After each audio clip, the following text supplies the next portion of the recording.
Mérida no deja de sorprendernos. A poco que se excave, aparecen restos de varios siglos de historia, como es el caso de la necrópolis hallada bajo la playa de Vías de la estación del ferrocarril de la calle Cardero.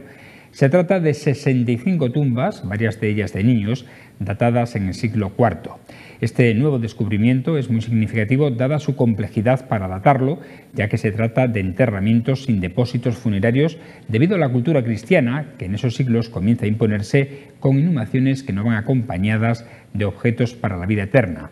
Un hecho más que constata la evolución en la implantación de esta religión en Augusta Emérita en esos momentos y que continuará avanzando hasta el siglo V en el resto de la península ibérica.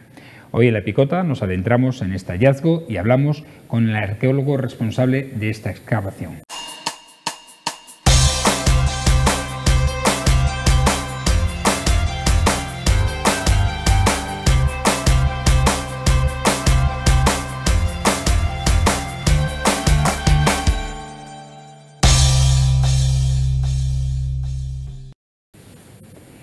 Bienvenidos a este tiempo de La Picota en Televisión Extremeña, en este repaso diario que realizamos de la actualidad de la jornada con nuestros tertulianos, con nuestros picoteros sentados en esta mesa de diálogo. Hoy recibimos a Rafael España. ¿Cómo está? Buenas noches. Bienvenido. Buenas noches. ¿Qué tal la semana? ¿Bien? Muy bien. Muchos jaleos, follón, quiere decir que la cosa avanza.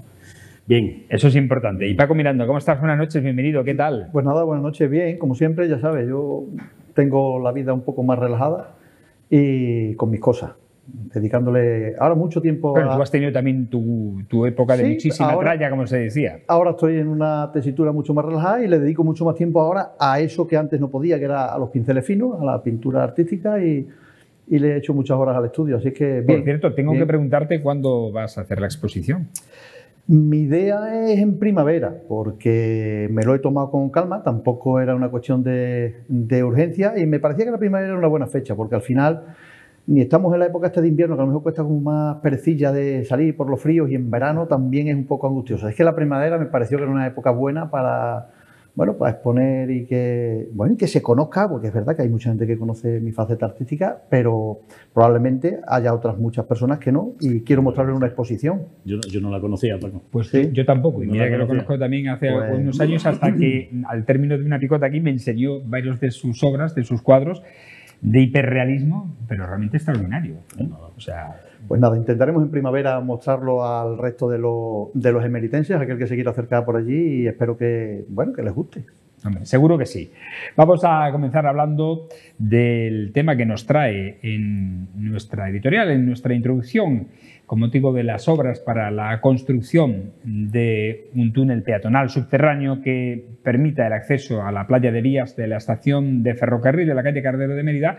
Pues ha encontrado una necrópolis romana con 65 tumbas, algunas de ellas en buen estado de conservación, como nos cuenta el encargado de este hallazgo, que es Pedro Damaso Sánchez.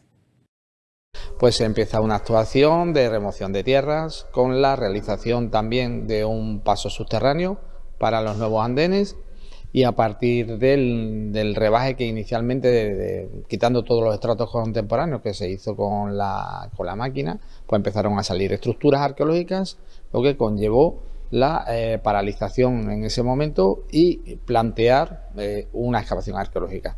La primera fase es un trabajo que sería larguísimo, quitar eso a mano, eso no se puede quitar nunca a mano, se quita con una máquina pequeña, pero con una máquina, y a partir de ahí después ya meternos en faena, meternos con la excavación arqueológica. Pues concretamente se ha encontrado un área funeraria muy extensa y sobre todo los trabajos más intensos han llevado en la zona del paso subterráneo.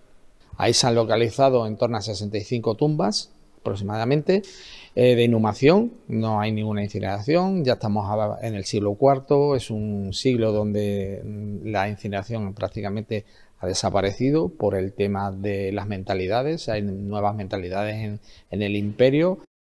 Nos comenta que se trata de un área funeraria muy extensa, en que los trabajos arqueológicos han constado de dos fases. Una, que arrancó a principios de año y llegó hasta el mes de febrero, y una segunda que ha llegado hasta Semana Santa. Entre las tumbas han aparecido restos de bastantes niños debido a la alta mortalidad infantil que se registraba en aquella época. Hablamos posiblemente de 3 momentos. En un primer momento, en el siglo IV, pues tenemos tumbas excavadas en la roca natural, en lo que es el terreno natural, con individuos sin depósito funerario, no llevan depósito funerario estas tumbas, y de alguna manera pues lo que marcan pues son tumbas con una señalización en la parte de lo que sería su cubierta, pues utilizando material como es la tégula. Es una teja de época romana que posiblemente ha sido pues traída de alguna zona de vertedero de la ciudad, y eso señaliza en la cubierta. Y después pues tenemos individuos, algunos de ellos en edad muy temprana, hay niños, hay bastantes niños, y que de alguna manera pues nos marcan pues que es una zona de enterramiento muy intensa. Es intensa, ¿por qué? Porque después en momentos posteriores nos encontramos tumbas que cortan a las tumbas antiguas. Es decir, ya en ese momento no se sabía que había allí tumbas, incluso algunas posiblemente habían perdido hasta la señalización, y se corta. Las tumbas más modernas cortan a las antiguas. Tienen otra fisonomía, tienen otra forma de fábrica, reutilizan material noble como es el mármol, extraído posiblemente de las zonas de vertedero de la ciudad o de algún elemento que ya estaba en desuso de la propia ciudad, y constituyen lo que son auténticas cajas de mármol. Poseen algunas de ellas incluso orificios en la tierra para que de alguna manera el cadáver en descomposición, pues todos los fluidos vayan directamente a la tierra. La ausencia de esos depósitos funerarios, es decir, elementos que acompañan al finado en su enterramiento, ha complicado la datación de la necrópolis, que abarca un periodo muy amplio. Es más complicada la datación porque no tenemos el depósito que verdaderamente lo que marca es un poco la cronología más exacta. Por ejemplo, las incineraciones o las inhumaciones algunas inhumaciones, aunque menos, de los siglos I, II e incluso en el siglo III, que también tenemos alguna incineración, pues todo ese depósito y todo ese ajuar funerario pues nos da unas cronologías más exactas. Por ejemplo, si estamos hablando de terra sigillata, una cerámica romana, pues tiene una cronología muy bien definida y estudiada. Eso concretamente aquí no lo tenemos. Aquí lo que tenemos son individuos enterrados en torno a puntos de atracción, como puede ser Santa Eulalia, que atraen a que la gente se quiera enterrar, pero sin depósito funerario, porque lo que es la mentalidad ya ha cambiado. Ya no se le pone ningún jarrito ni ningún, sino que creemos en la vida del más allá. El concepto es diferente. El descubrimiento confirma la teoría de los arqueólogos sobre el gran área funeraria romana, con la aparición de otras sepulturas muy similares en la Basílica de la Mártir Santa Eulalia, el Corralón de los Blanes, y se extiende por la propia calle Cardero y podría llegar incluso hasta el propio Albarregas.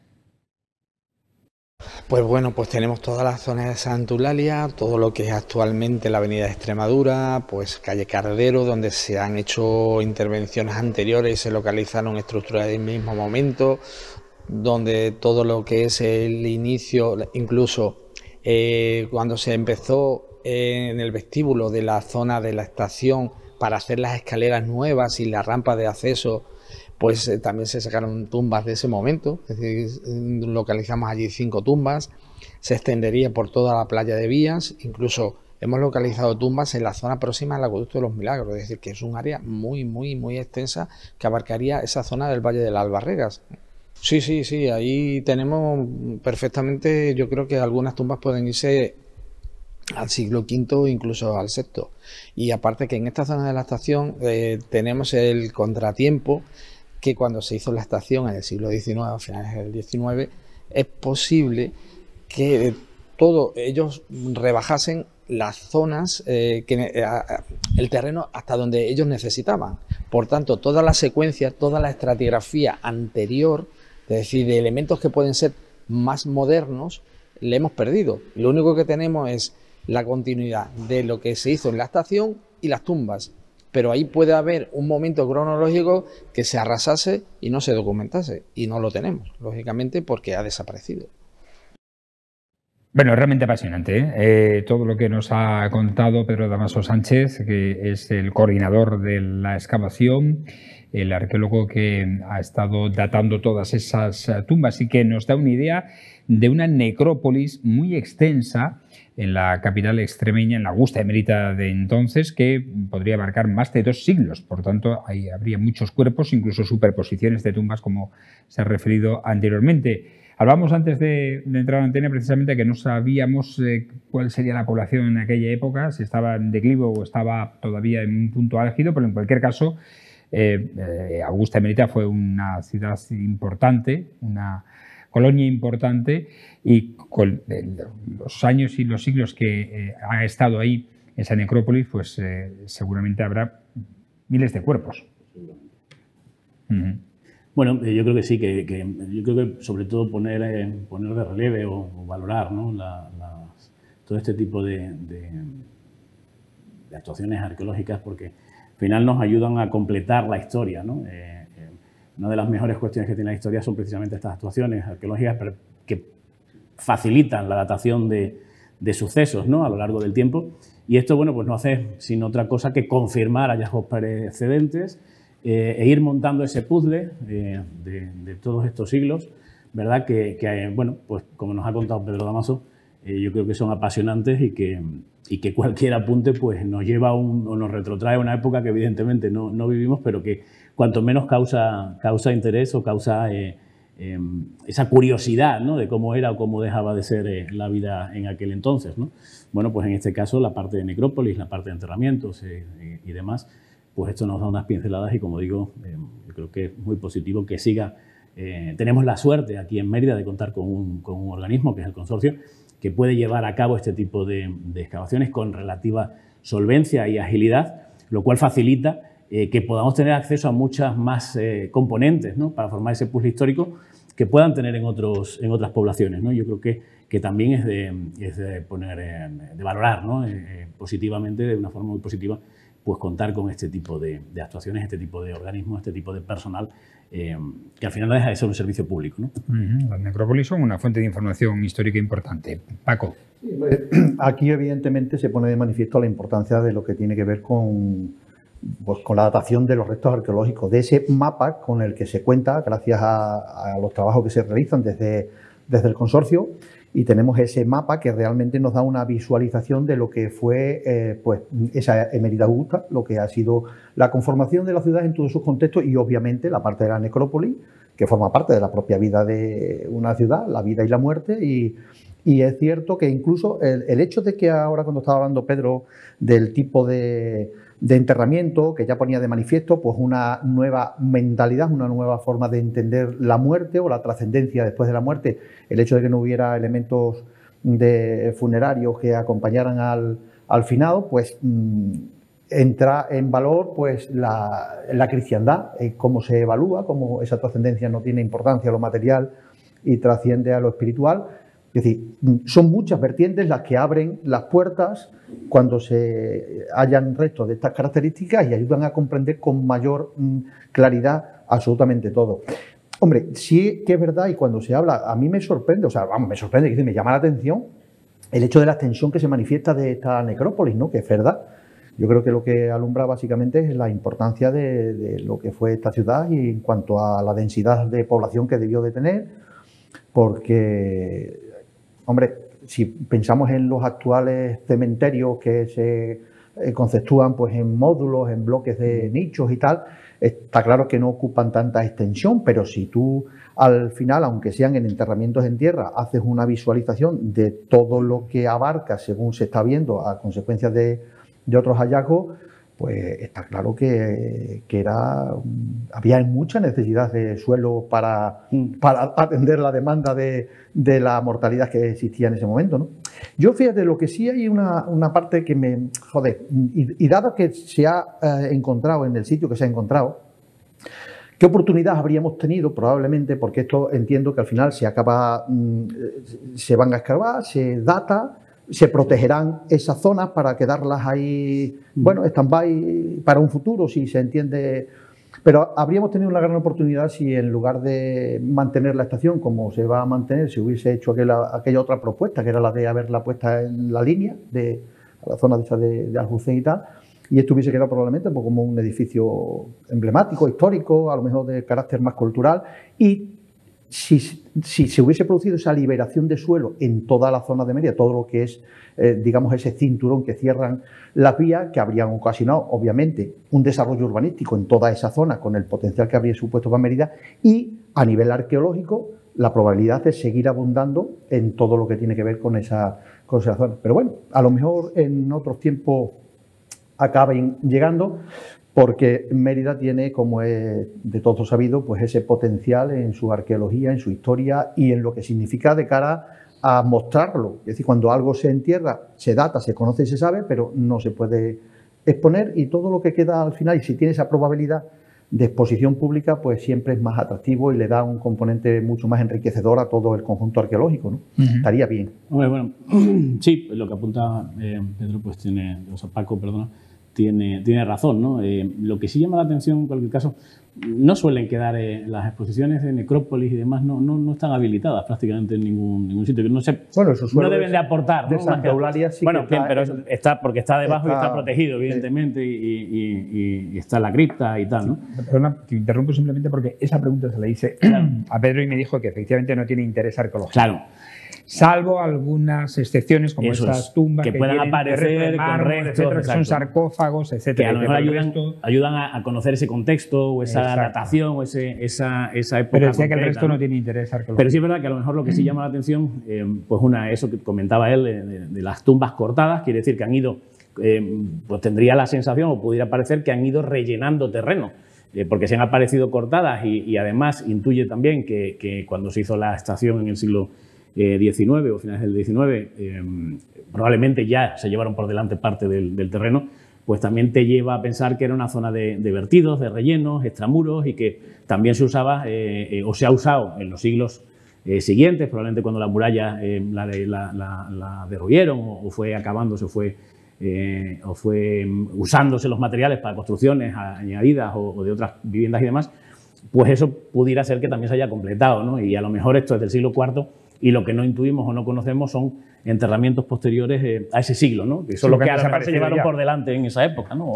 O fueron expoliados también, tratando de buscar algún tipo de tesoro, que, bueno, pues aparentemente, y lo que nos va diciendo la historia, pues es que no existía nada así relevante. Bueno, pues seguimos hablando precisamente del Valle de las Barregas, porque durante estos días, ya en estos tiempos, se está procediendo a la limpieza del cauce de este río con maquinaria para retirar basura y restos de vegetación que puedan impedir que la corriente de agua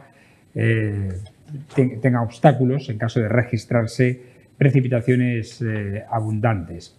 Las tareas comenzaron este lunes en la zona de la barriada de San Juan y durarán hasta mañana miércoles en Los Milagros. Se trata de la limpieza periódica que el Ayuntamiento realiza cada 6 meses en este cauce del río a su paso por la capital extremeña. Tú, como vecino de San Juan, no sé si has notado esa limpieza. Sí, no, sí, de vez en cuando se produce la limpieza, obviamente se nota, porque al final es el cauce de un río, menor, pero un río, y recoge pues sedimentos y arrastres propios de los ríos.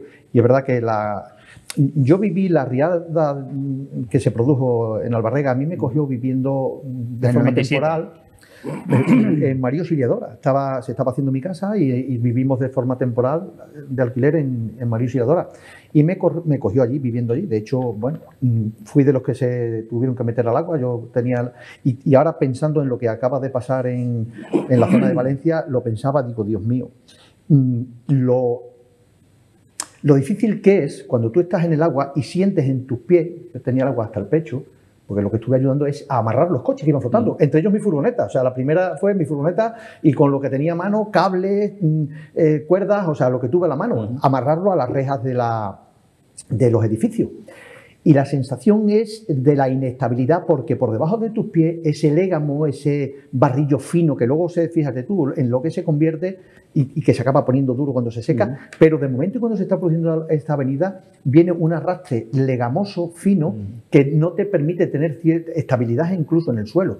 estaba pensando en lo que ha pasado ahí, ciertamente es vertiginoso. Por lo tanto, me parece que es lo adecuado, que es lo que se debe hacer para mayor garantía. Hombre, nosotros lo tenemos encauzado, está como más protegido todo. Las zonas esas en las que no está ese cauce, pues están contempladas como zonas de inundación y está, digamos que más o menos controlado, ¿no?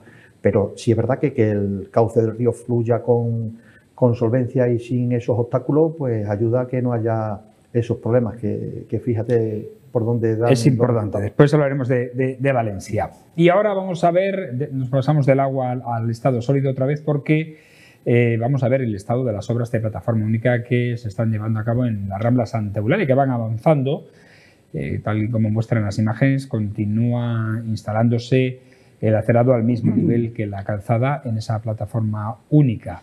Hemos estado allí, hemos visto de primera mano cómo avanzan esas obras de la Rambla Santa Eulalia. Ahí tienen las imágenes de esta mañana, precisamente, de cómo los operarios estaban actuando, trabajando, poniendo ya esas últimas losas del acerado, y esa es la calzada de esta plataforma única. Y otro asunto, la policía local ha puesto en funcionamiento 2 sistemas de control de velocidad de carácter pedagógico. Los 2 se localizan en la Avenida de los Milagros, en ambos sentidos de circulación. Estos controles tienen un carácter informativo y no conllevarán sanciones, según apunta el ayuntamiento. Se ha optado por esta avenida debido a su flujo de tráfico y a que la policía local ha detectado un aumento de la velocidad media de los vehículos que circulan por ellas. Yo soy más partidario, sinceramente, de este tipo de medidas informativas, que nos hace a todos recapacitar por si vamos un poco sobrados de velocidad, que de las coercitivas, que son las punibles y las sancionables. Quizás más controles de este tipo, informativos, hacen mucho más que los típicos radares de multas, ¿no, Paco? Hombre, yo, desde luego, lo que se hacen es menos desagradable. ¿Para qué nos vamos a engañar? Cuando ves los radares ocultos, porque mira, los que son fijos, al final los acabamos conociendo todo el mundo y bueno, pues es como que, bueno, ya sabemos que el tramo está regulado por lo cual, por si los te equivocas, radares, es tu problema y ahí controlas la velocidad y no sé cuánto. Pero los que se ocultan y tal siempre dan esa sensación más de carácter recaudatorio que de prevención o de ayuda en la conducción. Dicho esto, sí que de reconocer, desde luego, que creo que todo el mundo coincidiremos en esto, que lamentablemente vemos algunos descerebrados que van por ahí como no se debe. Mira, hay una cuestión en la que yo lo llevo mal, o sea, tengo que reconocer que lo llevo no mal, lo llevo muy mal. El tema de los patinetes... que bueno, es un elemento que ahí está, que yo hay veces que me pregunto cómo es posible que con lo cauta que es la Dirección General de Tráfico, con todas las precauciones que se toman acerca de las medidas de seguridad, de la obtención de la licencia del permiso de conducir, con los exámenes que no son fáciles, o sea, todo eso da como resultado que después se ponen en marcha una serie de elementos como son los vehículos esos que van sin carnet, que ocupan exactamente lo mismo que los coches, exactamente lo mismo, con la diferencia de que el conductor no está habilitado como un conductor de un automóvil normal. Sin embargo, circula por las mismas vías, tiene la misma ocupación, son como los ciclomotores, y en no pocas ocasiones incluso la desventaja de que en algunas vías a la misma velocidad que el resto, interurbanas. Claro, es que pueden circular por todas menos las autopistas, claro, por vías autopistas. Y eso significa muchas veces que en una vía a la que vas a 90, que puedes circular a 90, te encuentras un vehículo de esas características y es como, hostia, y lo tienes ahí de repente, porque van a una velocidad mucho más reducida. En resumidas cuentas, este tema de los patinetes, que están obligados a llevar casco, que deben de llevar iluminación por la noche, que sí, que eso está regulado. Y yo, por más que me esfuerzo, se les ha facilitado unas vías preferentes, se les está ayudando, igual que a los ciclistas, a que tengan unas medidas, digamos, de protección frente al automóvil, y sin embargo, el respeto por la norma que los rige a ellos brilla por su ausencia. Ahora mismo cuando yo venía hacia aquí, alguien en John Lennon en dirección contraria por la acera, sin casco, sin señalización de ningún tipo y a tal leche en un patinete. Bueno, eso yo creo que no descubro a nadie porque los vemos todos los días en la calle. Pues sinceramente creo que esa, sobre todo porque la mayor protección para ellos mismos, que tienen el cuerpo como único elemento entre un posible porrazo, o sea, un coche con el que se enfrente, al final va a llevar la CPRD, sí o sí. Pero yo no quisiera verme en ningún caso en esa situación, no por el daño que te pueda causar al vehículo, sino por lo que te puede quedar a ti de ver cómo se causa daño a una persona.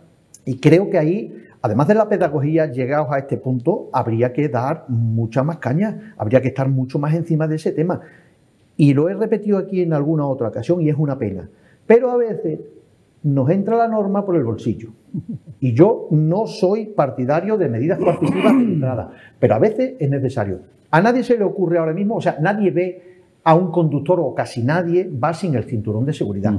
Tú no ves a un motorista sin el casco. O sea, y ya sabemos que hace muy poco tiempo no formaba parte de la idea de montarse en una moto o en un coche, la gente no se lo ponía. Y sin embargo, a consecuencia de esas campañas en las que se ha dado un poco de leña, pues al final la letra con sangre... Sí, con sangre entra. Sí, se siguen viendo gente hablando por teléfono. Bueno, lo del teléfono en autovía. Es otra asignatura, sí. Sí, esa todavía está pendiente. Por cierto, cuando pusieron el radar de Reina Sofía, es que eso iba, ¿no? de la Heredad, nos llamó a la tele un señor que era viajante y que le habían quitado todos los puntos. Claro. Porque pasaba por ahí a más de 70, que es cuando empiezan a quitarte puntos y tal, y me decía el hombre que dónde podía recurrir, que tal, digo, pues mire usted.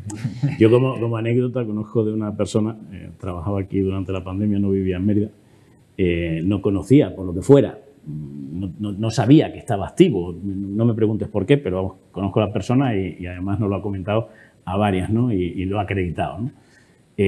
No sé si le pusieron, dije, como 15 multas, durante un tiempo hasta que se enteró que estaba operativo y recibió la primera notificación, digamos, ¿no?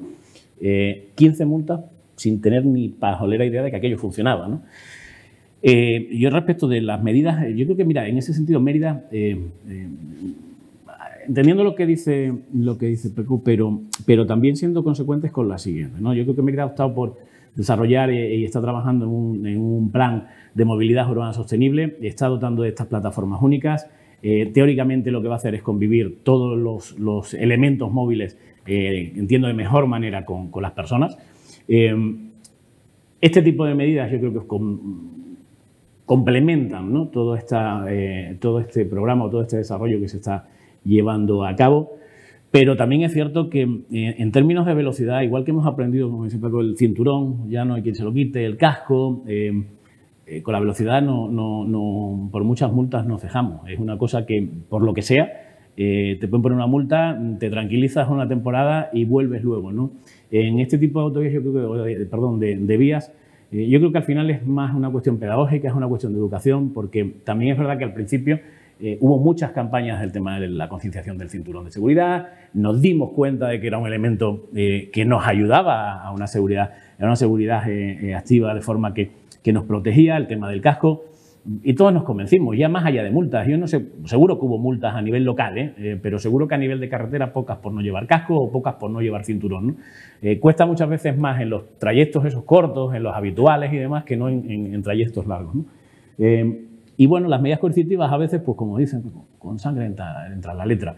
El tema de los patinetes, pues ahí sí estoy de acuerdo contigo. Hay cuestiones que es raro, sabiendo cómo la Dirección General de Tráfico en España, no ahora, ¿no? Históricamente, oye, ha desarrollado campañas, ha sido muy vehemente en la protección y en la normatividad o en la implantación de normas al respecto para poder habilitar a conductores, ha ido desarrollando legislación, las motocicletas las ha ido pautando por tiempos de permanencia en el carnet, un poco por ir adquiriendo cierta experiencia. Y nos encontramos con que patinetes, es verdad que convivimos toda la vida con las bicicletas, pero ahora que es un medio, el de los patinetes de transporte, y cada vez además más usado por cuestiones económicas, ¿no? Economizar y demás, pues ahí hace falta, yo creo, sobre todo concienciación y pedagogía, ¿no? Y educación vial, y que todos acabemos entendiendo que no deja de ser un vehículo, que efectivamente ante cualquier colisión o cualquier golpe, el más desprotegido siempre es la persona que va sin ningún tipo de arma toste, por decirlo de alguna forma, alrededor, ¿no? Con lo cual ya se sabe, cada vez que hay un accidente de patinetes y de patinadores de estos, pues desgraciadamente sufren la peor parte, y seguro que los índices de accidentabilidad y de mortalidad incluso, pues son mayores que incluso los de las bicicletas, ¿no? Que muchas veces hemos hablado también de su desprotección en carretera y demás, a pesar de que cumplan las normas, ¿no? Creo que es un tema sobre todo de educación, pedagogía y mucho trabajo, ¿no? Creo que debemos incentivar por ahí. desde edades tempranas probablemente. Y ahora que son muchos los jóvenes de los patinetes, los que usan patinetes, pues más motivo para que estuvieran mucho más motivados o fomentar ese tipo de educación, para que sean mucho más conscientes de que se están jugando la vida, en definitiva, más allá de que luego pase lo que pase, la culpabilidad o no culpa, la culpa la tuvo el otro que se saltó el... Oiga, que sepa que el que tiene que perder es usted, más allá de que luego vengan multas, indemnizaciones o lo que usted quiera, ¿no? Pero ciertamente quizás se debiera de alguna manera dificultar un poco la obtención de... No ser permisivo. No ser permisivo. Ser crítico, muy crítico. Y esas campañas pedagógicas pues también se pueden hacer con la policía, ¿no? De no necesidad de... No hace falta multar, no hace falta la medida coercitiva, pero sí dedicar ciertos periodos de tiempo a parar a estos, a quien evidentemente contravenga la norma, ¿no? Bueno, muchos de estos patinetes que funcione bien, vamos a... la velocidad permitida. Bien, bueno... Sí, la velocidad es que son elementos que van a una velocidad... El otro día veo a entiendo que sería el padre, un señor con un patinete, un niño de pies en el patín y otro colgado detrás. Y no iba flojo, ¿eh? O sea, yo esa imagen, por eso digo lo llevo mal, porque me solivianta. O sea, me solivianta cómo es posible que alguien que se supone que debe de querer a sus niños, hombre, claro, es que es para pararlo y decirle, tú no tienes vergüenza, tío. O sea, tú quieres a tus hijos de verdad. Exacto. Coño, pintas con ese niño en el patín aquí, además que vas hecho una flecha, tío. Esto que, en fin. Por eso digo que una cosa que efectivamente, Rafa, yo entiendo que la pedagogía que debe ser implícito, que hay que educar, hay que estar muy encima de otras cuestiones. Pero luego hay elementos o momentos o circunstancias como esta en las que la permisividad no puede existir. Pero o sea, en el momento que un policía detecta a un individuo que va incumpliendo esas características, la norma está para que todo el mundo la cumpla. Oiga, venga usted aquí.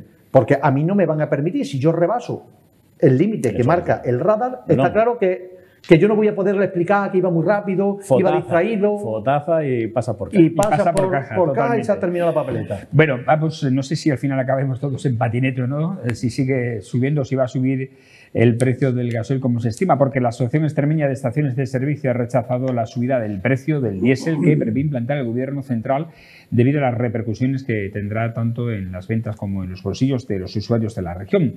Se trata de un incremento del precio de este combustible de 9 céntimos el litro, según las estimaciones, en un producto que ya tiene, dicen, una carga impositiva muy fuerte. Por este motivo, el sector extremeño de las gasolineras se ha mostrado en contra de esta subida importante que repercutirá en sus ventas. Según aventuran desde las estaciones de servicio, la medida podría entrar en vigor en la próxima primavera si el Gobierno logra el respaldo parlamentario suficiente en el Congreso. Esta sería la segunda ocasión en la que se intenta aplicar la misma, ya que fue desechada en las enmiendas pactadas con el PNV en los presupuestos del año 2020. A todo esto hay que sumar que pueda producirse un aumento también importante de los precios si se recrudece el conflicto en Oriente Medio y crecen las tensiones entre Israel e Irán, de igual forma que ha sucedido con la victoria de Donald Trump en las elecciones estadounidenses, ya que este resultado ha incrementado la cotización del dólar, que es la moneda que se utiliza para realizar las transacciones de compra y venta de este combustible. En fin, que si tenemos poco, pues podemos tener aún más. Paco.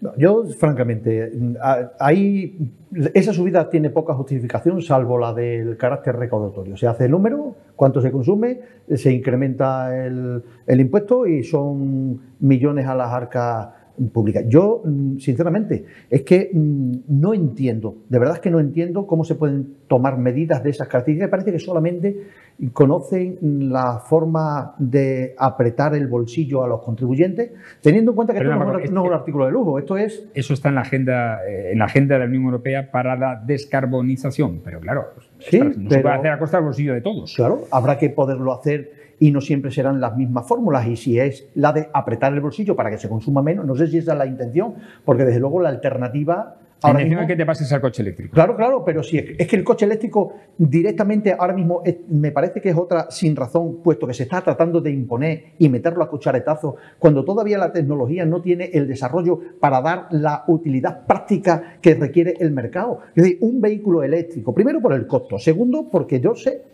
¿a quién se le ha ocurrido la brillante idea, teniendo en cuenta de que incluso la propia construcción de esas baterías tienen una incidencia muy negativa en el medio ambiente, la el reciclado de esos productos que al final no tienen una vida de segunda mano ahora mismo reutilizables. Sí, no es reutilizable, con lo cual esto irán a qué vertederos, en qué cantidades. No tenemos puntos eléctricos suficientes para la demanda que se suscitaría.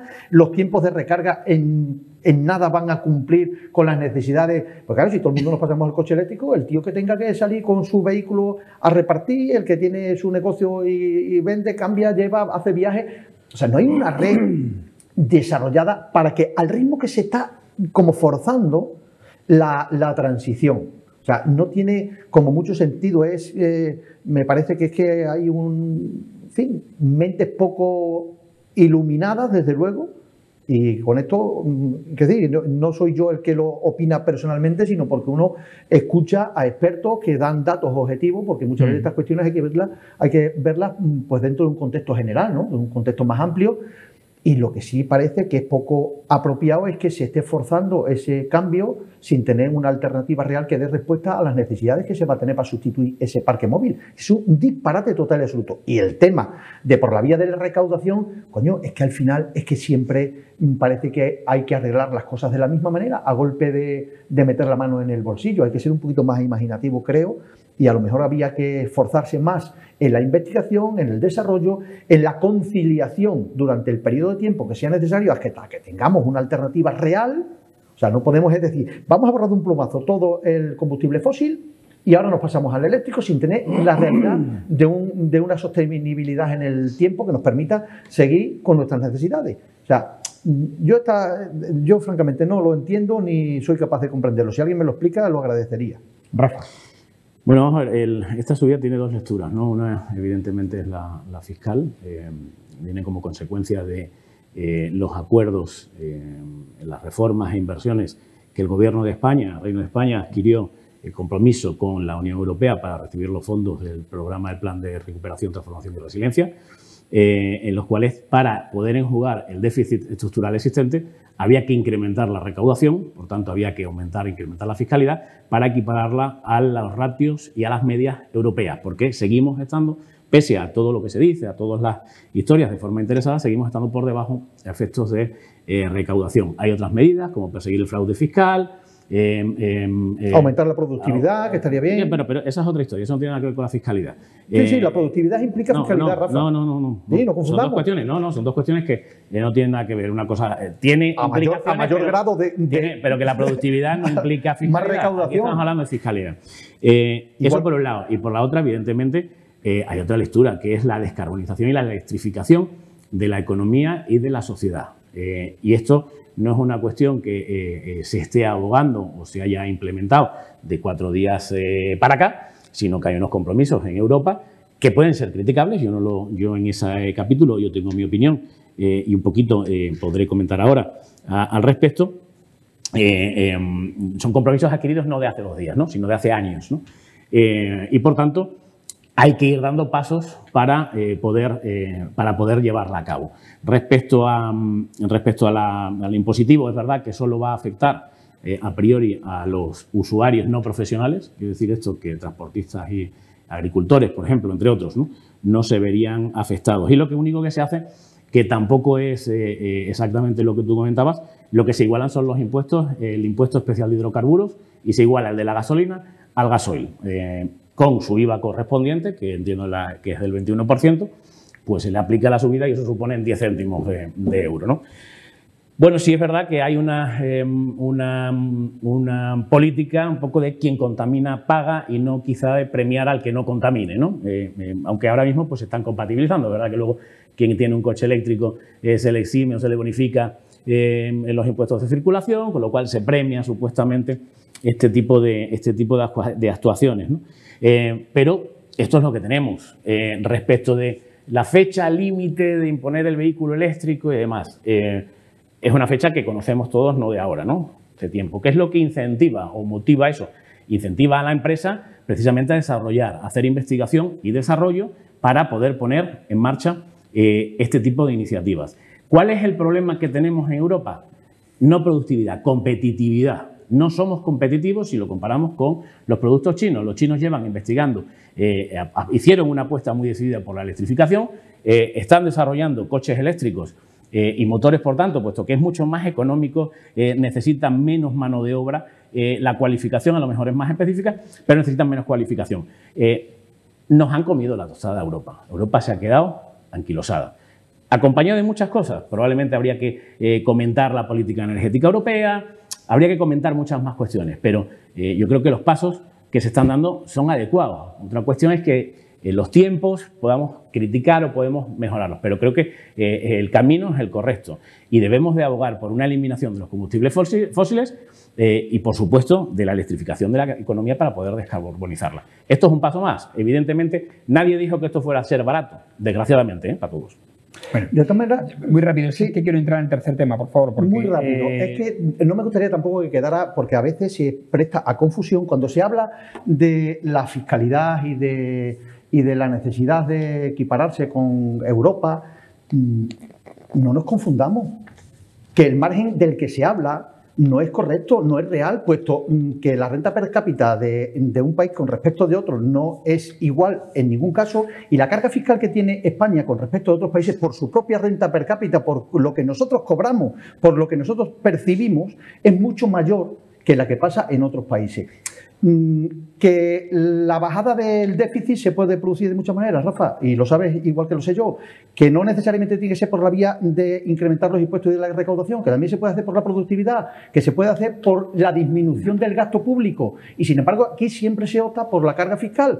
Y la carga no es justo. fiscal de la que hablas no se hace igualdad de rentas, también se compara la renta con el coste de la vida en cada país. Por tanto, son ratios referenciados a los costes de vida, el 30%. Es mayor. El 30%, no, tú hablas esa cosa que se habla siempre del esfuerzo fiscal o presión fiscal. Claro. No, eso es torticero. Ese juego no quisiera entrar en si es presión, se lo pregunten a los contribuyentes. Si es presión o es esfuerzo fiscal. Bueno, son distintos. Para se lo pregunten a los contribuyentes. Vamos a hablar de tres personas. Cándido Molina, camarero de 62 años, nacido en Azuaga, de Fernando Durán, de 54 años, de Campillo de Llerena, y Luciano Bravo, de Gargálicas. Son las tres víctimas mortales de la región que se ha cobrado la dana hasta ahora. Durán vivía junto a su mujer en Paiporta y su pista se perdió en la tarde del 29 de octubre. En cuanto a Molina, acudió a su parcela de Cheste e intentó ponerse a salvo junto a sus perros. Su pareja estuvo hablando con él por teléfono hasta que se quedó sin batería alrededor de las 7 de la tarde de aquel mismo día. Tras varios días de intensa búsqueda de su familia y amigos, el cuerpo de Cándido ha aparecido. En el caso de Luciano Bravo, sus familiares los buscaban desde el mismo día de la tragedia. Estaba trabajando en una empresa de colchones y cuando volvía de su jornada laboral quedó atrapado por el agua. Se subió al techo de su coche y a partir de ahí se le perdió la pista. Estos son algunos de los nombres propios de la tragedia. En total, 222 fallecidos, 23 desaparecidos aún, mientras que una nueva dana podría incluso dejar fuertes lluvias de nuevo en Valencia, Baleares y Cataluña. De otro lado, pero con respecto a este tema, sobre la politización de la dana, continúa el cruce de declaraciones sobre la responsabilidad política en la gestión de la catástrofe. Este martes hemos conocido que el ministro de Transportes, Óscar Puente, ha acusado al líder de la oposición, Alberto Núñez Feijóo, de mezquindad después de que éste sugiriese que la respuesta del Gobierno central por la dana en la Comunidad Valenciana hubiese sido diferente si gobernase el PSOE en esa administración. Dice además que el presidente del Gobierno, Pedro Sánchez, jamás pronunció la frase de si necesitan ayuda que la pidan y acusa al PP de esparcir un bulo. Tenemos muy poquito tiempo, pero quería entrar en este tema porque es importante. Rafa. Bueno, y en primer lugar darle el pésame a las familias de estos nuevos fallecidos y además que son de origen extremeño. Pues un sincero abrazo para ellos, ¿no? y lamentar su pérdida. Respecto a la situación, yo sinceramente me parece que estamos asistiendo a un espectáculo un tanto dantesco, más allá del trabajo que se debe estar haciendo ahora mismo de reparación y reestructuración de daños y, en fin, cosa que, por otra parte, no va a ser inmediato. Yo leo muchas cuestiones, muchas críticas. Esto no es la riada que se salió un poco el cauce de un río y demás. Esto va a llevar años. Yo cuando sale la gente quejándose, es que no ha venido ayuda, es que esto no se repara. No, es que oigan ustedes, Desgraciadamente, a ver, desde fuera, es sencillo también cuando estamos fuera, ¿no?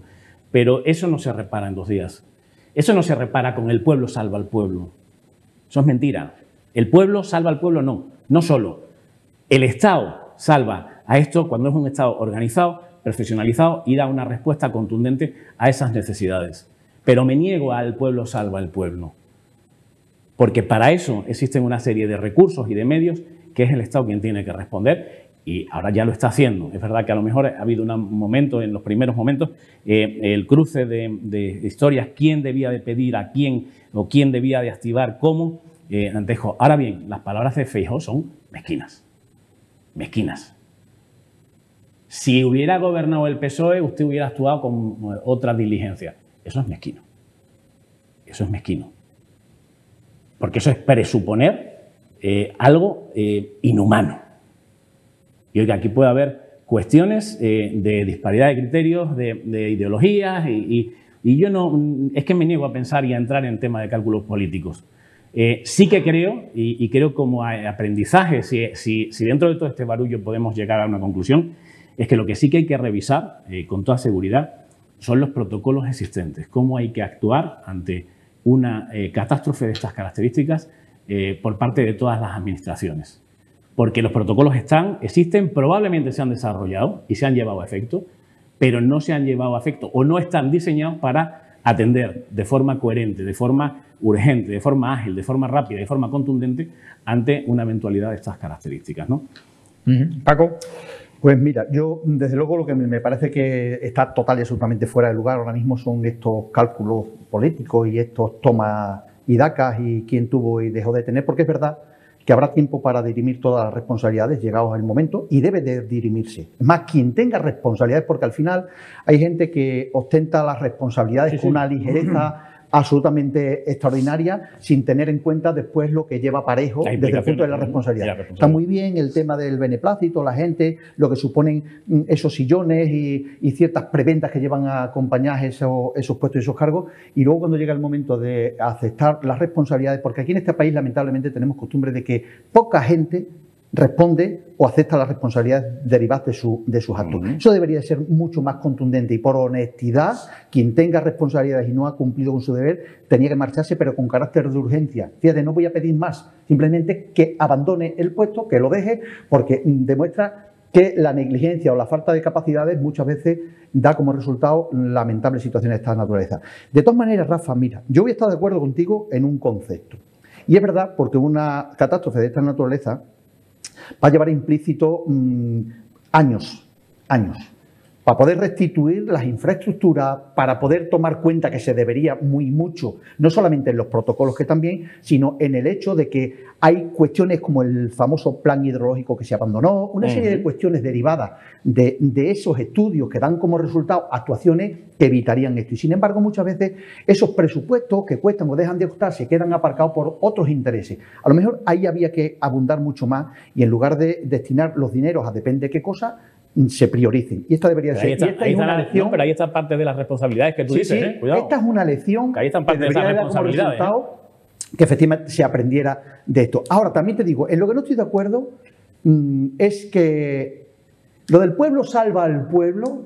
Gracias a Dios, lo que sí ha demostrado el pueblo es que ha tenido una actuación mucho más eficiente en la inmediatez. Ágil, en no la eficiente. Inmediatez. Es que eso es lo que no confundir. Eficiencia con agilidad. Desgraciadamente. Eficiencia y agilidad en los primeros tiempos, Rafa. Cada tiempo tiene lo suyo. Pero no estando organizados, Paco, sabemos todos pero que la primera que parte, la voluntad, Rafa, desgraciadamente, la primera parte, no resuelve el problema. La gente necesitaba de primera ha necesitado que se le preste ayuda personal, que se les lleve algo que llevarse a la boca, que ni tan siquiera eso, que se le ayude en los primeros momentos a desalojar su vida, y eso ha sido mucho más eficiente el pueblo de forma voluntaria e inmediata para la inmediatez. Y es verdad que eso no soluciona el problema después, porque eso es mucho más laborioso, más costoso, la limpieza mismamente de las redes de saneamiento, ahora que hay riesgo toda vez de avenida, en el momento en que eso no esté solvente, ahí se necesitan maquinaria pesada, grandes estos camiones que impulsan o que aspiran el lodo, o sea, Algo que carecemos. Vías, autovías, claro, carreteras. Que carecemos los ciudadanos de a bueno, pie. que no me malinterprete, Pero que le han la dado una solidaridad lección, y el paso que ha dado el pues le han pueblo dado en ese una aspecto, lección por supuesto, pero que no podemos a las caer, instituciones pero no podemos bestiales. caer en el eslogan "el pueblo salva al pueblo", una cosa es por todo lo que subyace y todo lo que implica. una A eso cosa me es refiero. el momento de la solidaridad de efusión. bien entendida y no confundir voluntad con voluntarismo. Si el problema es que todo eso se ha volcado y sigue volcándose, y seguirán, supongo, en semanas venideras, pero todo eso bien canalizado y organizado. Si no está bien canalizado, pero que la canalización y organización podía venir por parte de las administraciones. tenía que haber venido.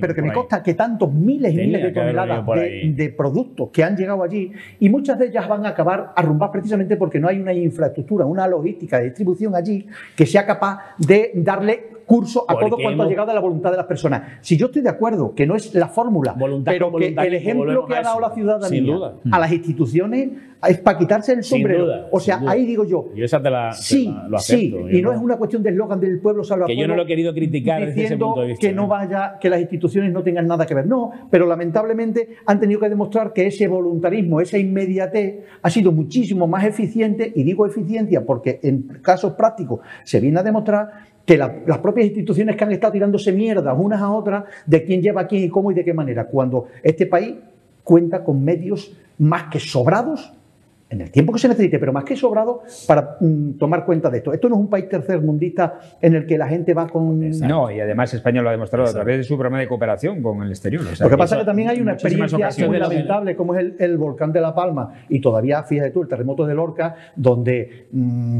todavía queda mucho que hacer después del terremoto hace 3 años. Esos 3 años, ¿no?